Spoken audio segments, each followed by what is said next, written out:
अधिक मास. आता अधिक मास हा 15 मे ते 15 जून या दरम्यान चालू होणार आहे आणि या अधिक मासालाच मलमास असे देखील म्हटले जाते. तर बघा या महिन्यात काय करायचं किंवा आपल्याला काय करायचं नाहीये याबद्दल सविस्तर आज आपण माहिती घेणार आहोत. तर बघा, अधिक मास जो आहे ना, किंवा ह्याला मलमास का म्हटले जाते, तर बघा, प्रत्येक महिन्याला काही कोणत्या ना कोणत्या देवाचा स्वामी आहे, देव स्वामी आहे. श्रावण महिना म्हटले की आपले श्री महादेवांचा हा महिना म्हटले जातं. आणि जो कार्तिक मास, त्याला कार्तिक स्वामींचा महिना आहे असे म्हटले जाते. मग आता 3 वर्षाच्या काळात जे 10-10 दिवस उरलेले आहेत, त्याचा एक महिना तयार झालेला आहे. आणि या महिन्याचा कुणीच वाली नव्हता किंवा कोणी स्वामी नव्हते. त्यामुळे काय झालं की श्रीकृष्ण भगवान किंवा श्री महाविष्णू भगवंत हे जे म्हणाले की ह्या महिन्याला कुणीच वाली नाही, ह्या महिन्याचा कुणीच स्वामी नाहीये, म्हणून या महिन्याचा स्वामी मी असेल. आणि या महिन्यात जो कोणी जप तप दान धर्म पुण्यकर्म जे काही चांगले काम किंवा चांगल्या गोष्टी करेल त्या अनेक पटींनी त्याला लाभ होईल. किंवा जो कोणी या काळात भागवताचा पाठ करेल किंवा भगवद्गीतेचा पाठ करेल त्याला अनेक पटींनी त्याचा लाभ होईल.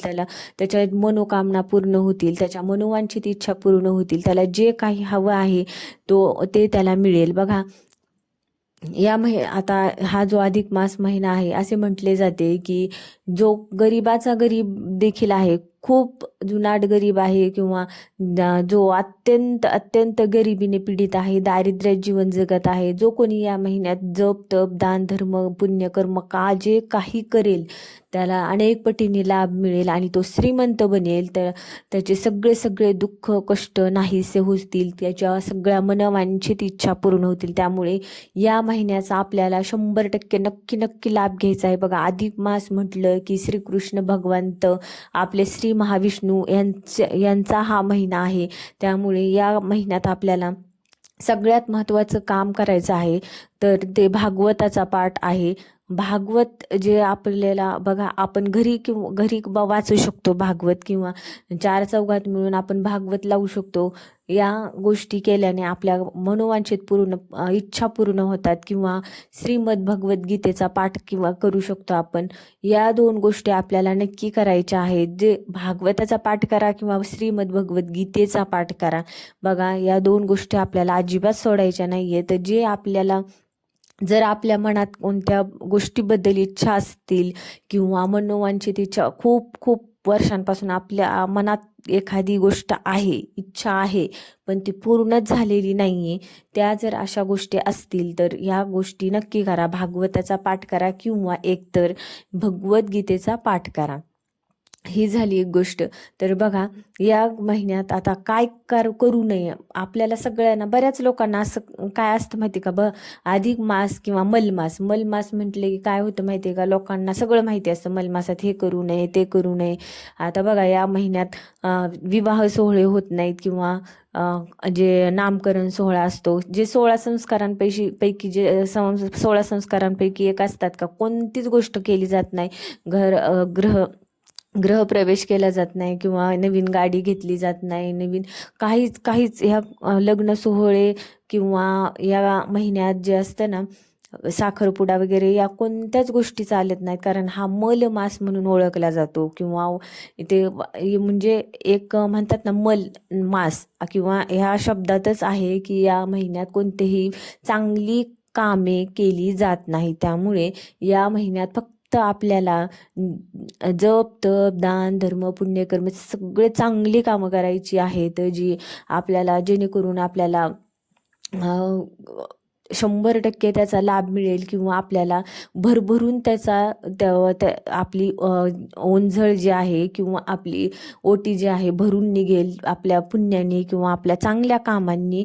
बघा, या महिन्यात आपल्याला जप केल्याचे खूप खूप महत्त्व सांगितले जाते. श्रीकृष्ण भगवंताचा रामकृष्ण हरी असो किंवा जे कोणी श्री स्वामी समर्थ भक्त असतील त्यांनी श्री स्वामी समर्थाचा जप करा, भरभरून खूप जप करा. बघा, ह्याचे खूप चांगले परिणाम येतात, खूप आणि प्रचिती आलेल्या आहेत बऱ्याच लोकांना. तर ह्या गोष्टी अजिबात सोडायच्या नाही आहेत आपल्याला. त्यानंतर आहे ना, आपल्याला जी चांगली कर्म असतात, चांगली कामं असतात किंवा जे दैविक कृत्य असतात ते करायचे आहेत. तर काय करायचं आहे, सगळ्यात सगळ्यात पहिला नियम जो असेल ना, तर ते सकाळी लवकर उठण्याचा असेल आणि लवकर उठून स्नान करण्याचा आहे. तर बघा, सकाळी लवकर म्हणजे 4ला ब्रह्ममुहूर्तात उठायचं आहे. हा नियम म्हणजे तुम्ही जेवढे नियम आहेत का, त्या नियमांपैकी कोणताही एक नियम तुम्ही करू शकता. पण बघा, लवकर उठणं हा नियम हा खूप महत्त्वाचा मानला जातो अधिक मासात. आणि त्यानंतर आहे ना, दुसरा नियम आहे जप करायचा म्हणजे 11 माळा जप जर तुम्ही केला तर 1 महिना तुम्हाला रोज 11 माळा जप करायचा आहे आणि सतत नाम जप करायचा आहे. हा नाम जप अजिबात सोडायचा नाहीये. सतत नाम जप केल्याने बघा, आपली आपली जी प्राणशक्ती आहे ती शुद्ध होते आणि आपली जी आत्मा आहे ती पवित्र होते. त्यामुळे नाम जप करायचा अजिबात सोडायचा नाहीये. त्यानंतरचा नियम आहे, जे आपल्याला आवडती वस्तू आहे ती आपल्याला सोडायची आहे.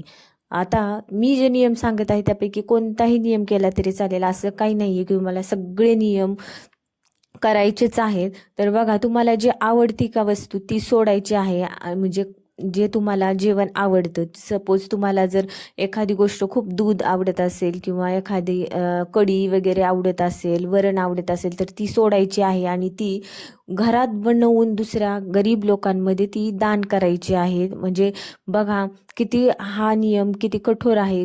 आपल्याला खायची नाहीये, पण आपण करून दुसऱ्यांना वाटायची आहे. तर हा एक झाला नियम. हे नियम आपल्याला अवश्य, जर तुमची स्वइच्छा असेल तर तुम्ही 100% पाळू शकतात. त्यानंतर आपल्याला आता पुराणानुसार म्हटले जाते की कोणत्याही एका धामाचं दर्शन घ्यायचं आहे. कोणतंही एक धाम असेल तर, आणि जर आपली कुवत नसेल किंवा आपली यथाशक्ती नसेल तर घरीच आपले सगळे 4 धाम आहे. त्यामुळे हा नियम तुमच्या इच्छेनुसार आहे. कोणताही नियम तुम्ही एक घेऊ शकता.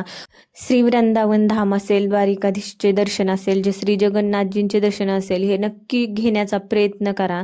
कारण या मलमासामध्ये किंवा अधिक मासामध्ये या देवांचे दर्शन स्वतः श्री कृष्ण भगवंत श्री वृंदावनमध्ये नांदलेले आहेत. त्यामुळे तिथले दर्शन घेण्याचा नक्की प्रयत्न करा. आणि हे आहेत नियम. जर तुमची यथाशक्ती असेल, स्वइच्छा असेल, तर हे नियम पाळण्याचा नक्की प्रयत्न करा. सगळ्यात महत्त्वाचा नियम आहे सकाळी लवकर उठायचं ब्रह्ममुहूर्तात आणि लवकर अंघोळ करून देवदर्शन करायचं. बघा, सगळ्यात महत्त्वाचा हाच नियम आहे. जर तुम्ही हा घरची घरी एक नियम पाळला तर सगळे धाम आपल्या घरात आहेत. कोणत्याही धामाला जाण्याची आवश्यकता नाही. हे स्वइच्छेनुसार असतं. यथाशक्ती जशी असेल तसं आपण करू शकतो. तर बघा, तुम्हाला व्हिडिओ कसा वाटला नक्की सांगा. चॅनलला सबस्क्राईब करा. भेटूयात नंतर अशाच एका नवीन माहितीसह. धन्यवाद. श्री स्वामी समर्थ. रामकृष्ण हरी.